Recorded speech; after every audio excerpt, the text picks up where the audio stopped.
Good morning పిల్లలు. ఇవాళ విద్యా ప్రవేశ్లో 71వ రోజులోకి వచ్చేసాం. ఈరోజు మన థీమ్ ఏంటంటే ఎయిర్ అనమాట. ఎయిర్కి సంబంధించిన మనం ఒక ప్రయోగంతో గాలి ఎలా పనిచేస్తుంది ఏంటి అనేది మనం ఇప్పుడు చూద్దాం. మన శరీరంలో హెడ్ ఉంది కదా, తల ఎక్కడుంది? మరి దాంట్లో ఉండే భాగాలు చెప్పండి. Head, ice, very good, mouth, okay, tongue, years, neck, okay.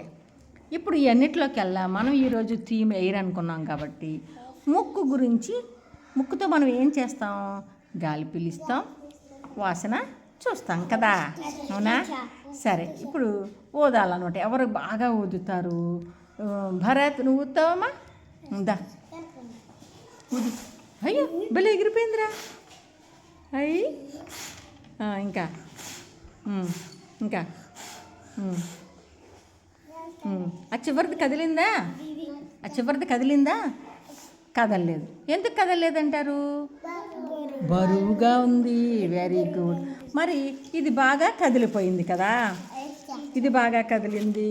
అలాగే మళ్ళీ చాక్ పీస్ కూడా చక్కగా వచ్చేసింది. అంటే ఇది తేలికగా ఉన్నట్టు. ఏంటిది?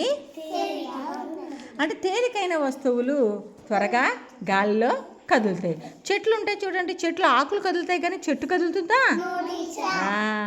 అంటే తేలికైన వస్తువులు త్వరగా గాలిలో కదులుతూ ఉంటాయి, బరువైన వస్తువులు కదలవు అన్నమాట. ఓకేనా? ఓకేనా, అర్థమైందమ్మా? Okay, thank you, very good. బాగా చేసావు భారత్. తప్పట్లు కొట్టండి ఆడికి.